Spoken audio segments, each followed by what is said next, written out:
Well, when I look at Milwaukee and I see the joblessness situation, I can't help but think about the high black male unemployment rate that is plaguing this city, this county.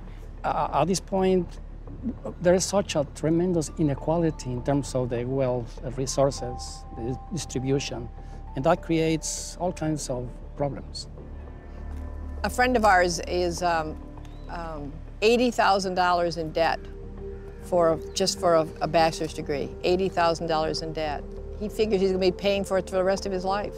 And what job do you get coming out with a bachelor's that pays $80,000?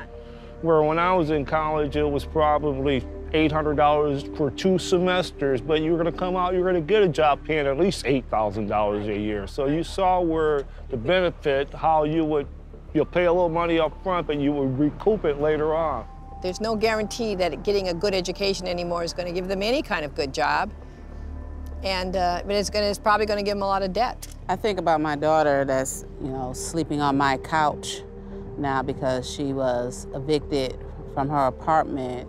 She had a job, but she was only making minimum wage, and $7.25 an hour here in Milwaukee, that's just under $15,000 a year. So she was on time paying her rent, through the help of, the money that she did receive and, asking me and asking other family members. But, we couldn't always keep carrying her, and now she's on my couch, and, and she cries from time to time because, she's out there every day looking for a job, and it's hard to get a home because, well, how are you gonna even pay for, and how do I cheer her up and tell her it's gonna be better when our economy is the way that it is, I don't see it getting better for her either.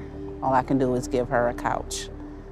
The house that my sister is currently staying in, she has to move out because the house is being foreclosed on, and jobs, just seems like there's no jobs. I'm struck time and time again about the signs of poverty. The boarded up houses, the number of people that are present, that are home at noon because they don't have jobs. The kids on the street don't have jobs. We really need for someone to be a champion for public education because that's directly involved to the economy.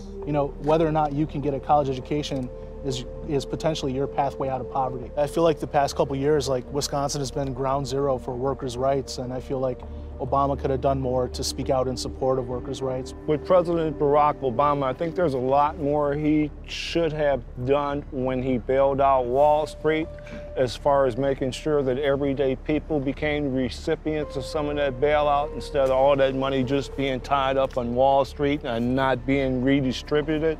I think it's hard when you turn on the TV and you got presidential candidates talking about how they want to cut funding for college, and they talk about how they want to cut funding for job training, and they think they frame the American dream as something that just happens miraculously, like it's some magic thing that just happens, and that's not true. And I think people see right through it.